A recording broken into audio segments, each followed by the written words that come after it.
Assalamualaikum warahmatullahi wabarakatuh. Selamat pagi anak-anak.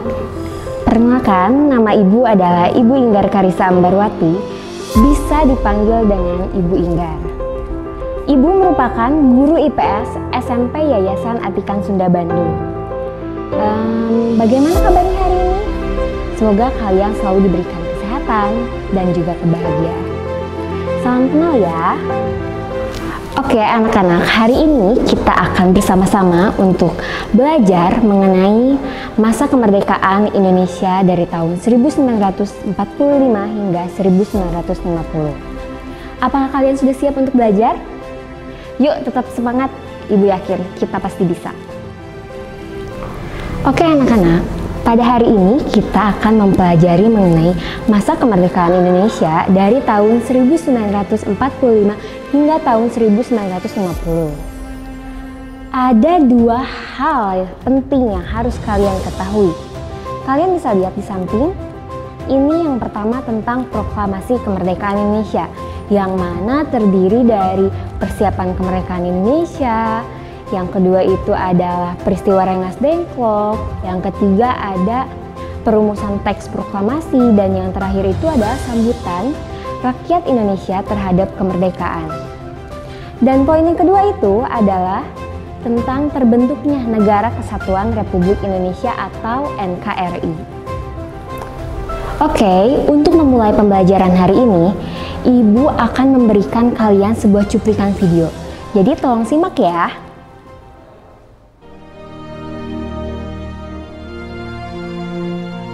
Proklamasi.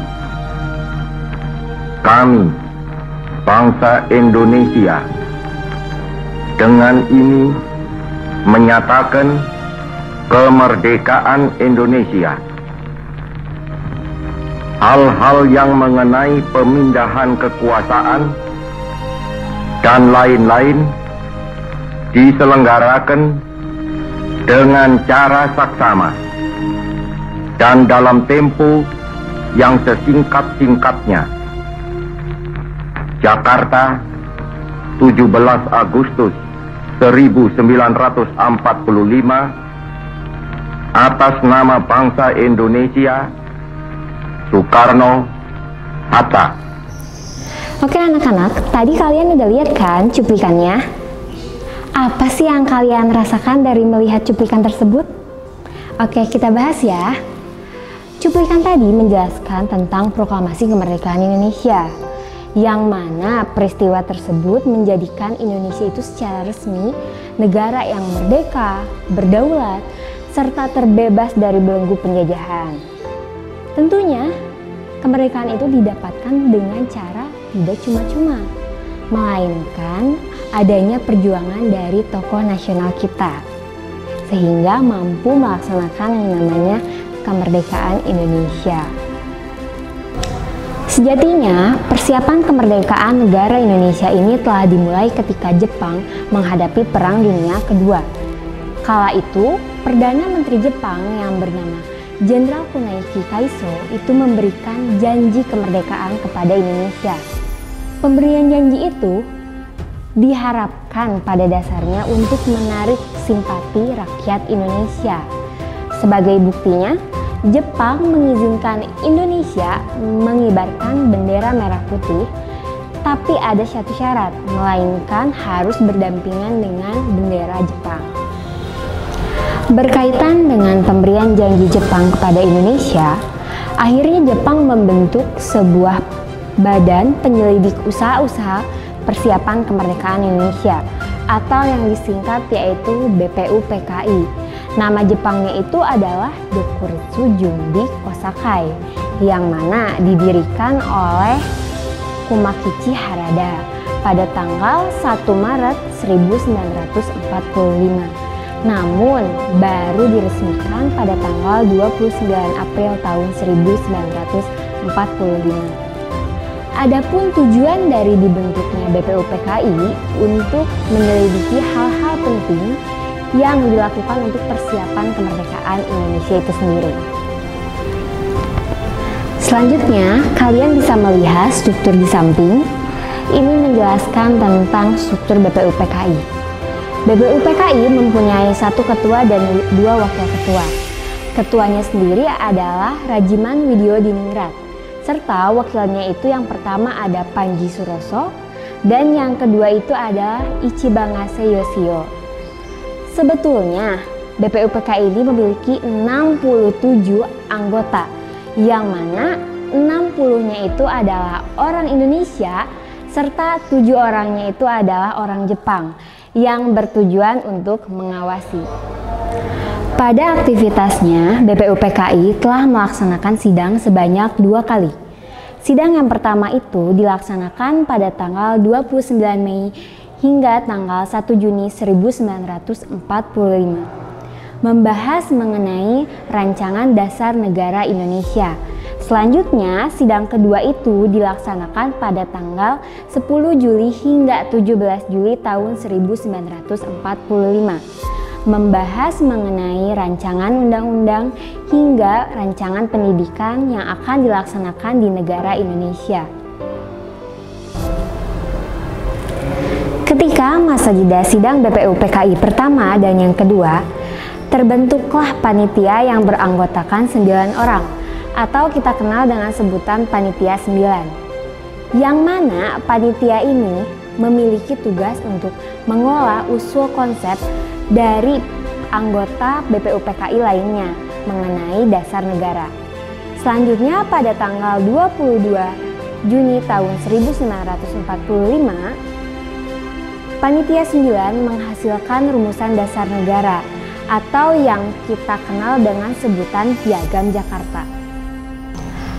Oke anak-anak, kalian bisa lihat di sini menjelaskan tentang hasil sidang BPUPKI yang kedua, yang mana hasil sidang ini menjelaskan 3 poin utama. Pertama, itu adalah tentang pernyataan Indonesia Merdeka. Yang kedua, itu mengenai pembukaan Undang-Undang Dasar.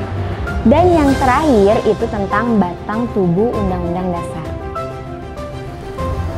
Oke anak-anak, selanjutnya akan ada cuplikan video tentang bagaimana jatuhnya bom atom di Hiroshima. Jadi tolong simak ya.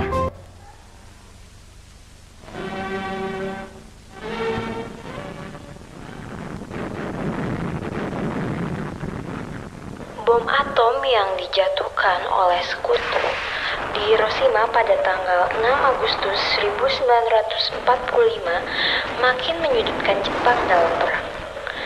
Mengetahui posisi Jepang yang melemah dan nasib Indonesia yang kurang jelas, maka para tokoh nasional terus mendesak kemerdekaan. Dan untuk melunasi janji kemerdekaannya kepada Indonesia, perwira tinggi Angkatan Darat Jepang yang bernama Teraichi menyetujui pembentukan PPKI.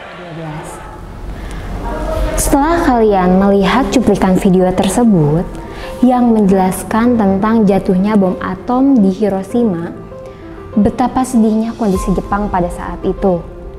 Sehingga pada akhirnya Jepang akan melunasi janjinya kepada Indonesia dengan cara menyetujui dibentuknya PPKI.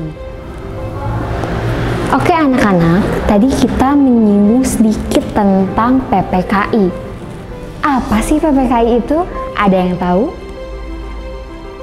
PPKI ini merupakan singkatan dari Panitia Persiapan Kemerdekaan Indonesia yang mana didirikan pada tanggal 7 Agustus 1945. Tujuan dari dibentuknya PPKI itu sendiri adalah untuk melanjutkan tugas BPUPKI yang mana mengenai mempersiapkan apa saja hal-hal yang penting untuk kemerdekaan negara Indonesia. Oke anak-anak, sekarang kalian bisa lihat gambar di samping ini. Nah, di sini ini menjelaskan tentang struktur dari PPKI. Ternyata PPKI itu sendiri diketuai oleh Insinyur Soekarno dan wakil ketuanya itu adalah Muhammad Hatta. Sebetulnya PPKI itu sendiri beranggotakan 21 orang. Oke anak-anak, kalian jangan dulu beranjak ya. Di sini selanjutnya ada materi mengenai sidang-sidang PPKI. Nah, PPKI sendiri sudah melaksanakan sidang sebanyak 3 kali. Yang pertama itu ada tanggal 18 Agustus 1945, membahas mengenai Undang-Undang Dasar, memilih presiden dan wakil presiden, membentuk Komite Nasional untuk membantu tugas presiden. Selanjutnya pada tanggal 19 Agustus 1945, hasil sidangnya itu mengenai pembagian wilayah Indonesia menjadi 8 provinsi, membentuk Komite Nasional, menetapkan kementerian dan 4 menteri agama. Yang terakhir itu ada tanggal 22 Agustus, yaitu tentang pembentukan Komite Nasional, pembentukan Partai Nasional Indonesia, dan pembentukan Badan Keamanan Rakyat atau biasa disebut dengan BKR. Oke anak-anak, dikarenakan Indonesia sudah cukup lama menunggu waktunya kemerdekaan, akhirnya pada tanggal 16 Agustus 1945 terjadilah peristiwa Rengas Dengklok. Peristiwa ini diawali dari adanya ketidaksabaran golongan muda terhadap kemerdekaan Indonesia. Soekarni beserta golongan muda lainnya berhasil membawa Soekarno dan Hatta ke Rengas Dengklok. Tujuan mereka membawa Soekarno dan Hatta ke Rengas Dengklok agar tidak terpengaruhi oleh bisikan atau perkataan dari Jepang. Nah, setelah itu sampailah mereka di Rengas Dengklok. Akhirnya mereka mendiami tempat Ji Kisong, yang mana tempat ini dipilih dikarenakan tidak mencolok. Selanjutnya, di sini Soekarno dan Hatta tetap pada pendiriannya, melainkan yakin tidak akan melaksanakan proklamasi, dikarenakan memiliki alasan. Karena Jepang belum memiliki pernyataan mengenai kekalahan mereka terhadap sekutu. Dikarenakan Soekarno dan Hatta bersikukuh tidak ingin segera melaksanakan proklamasi, akhirnya Ahmad Subarjo datang menemui mereka dan memberikan penjelasan bahwa memang betul Jepang telah menyerahkan diri kepada sekutu. Dan akhirnya setelah mendengar perkataan dari Ahmad Subarjo, Soekarno dan Hatta datang ke Jakarta dan langsung menuju ke kediaman Laksamana Maeda. Di situ mereka mulai menyusun teks proklamasi yang akan dikumandangkan pada tanggal 17 Agustus 1945. Selanjutnya di sini bisa kalian lihat ya, ada hasil lain dari perumusan teks proklamasi. Yang pertama itu adalah Soekarni sebagai pengusul penandatanganan naskah proklamasi yang akan ditandatangani oleh Soekarno dan Hatta. Yang kedua itu ada Sayuti Melik sebagai pengetik naskah proklamasi. Dan yang ketiga ada Ibu Fatmawati sebagai penjahit dari bendera pusaka merah putih. Anak-anak, kalian bisa lihat gambar di sini menjelaskan tentang proklamasi kemerdekaan Indonesia. Proklamasi sendiri memiliki nilai penting bagi negara Indonesia karena menjadi langkah awal agar Indonesia diakui keberadaannya oleh dunia internasional. Tepat pada pukul 10 waktu Indonesia Barat, upacara proklamasi kemerdekaan Indonesia dilaksanakan di Jalan Pegangsaan Timur, nomor 56 Jakarta. Upacara ini dimulai dengan pidato dan pembacaan proklamasi oleh Insinyur Soekarno. Kemudian dilanjutkan dengan pengibaran bendera merah putih oleh Latif Hedraningrat dan Suhud. Selanjutnya bagi rakyat yang hadir, serempak menyanyikan lagu kebangsaan Indonesia Raya. Dan akhirnya upacara proklamasi ditutup oleh sambutan Wali Kota Jakarta yaitu Suwiryo dan Dr. Muwardi. Sambutan masyarakat Indonesia terhadap kemerdekaan Indonesia. Yang pertama, berita proklamasi ini menyebar ke berbagai daerah, mewarnai selama masyarakat Indonesia di setiap gang, pasar, lembaga pendidikan, dan berbagai tempat umum lain.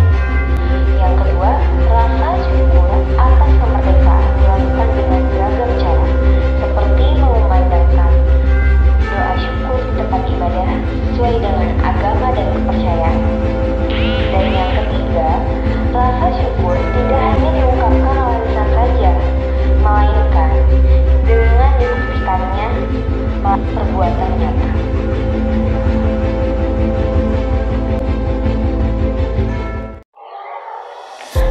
Setelah Indonesia memproklamasikan kemerdekaannya, terjadilah rapat raksasa di lapangan Ikada pada tanggal 19 Agustus 1945 yang dipelopori oleh Komite Van Aksi. Adapun makna dari rapat tersebut yaitu 1. Berhasil mempertemukan pemerintah Republik Indonesia dengan rakyatnya. 2. Merupakan perwujudan kewibawaan pemerintahan Republik Indonesia terhadap rakyat.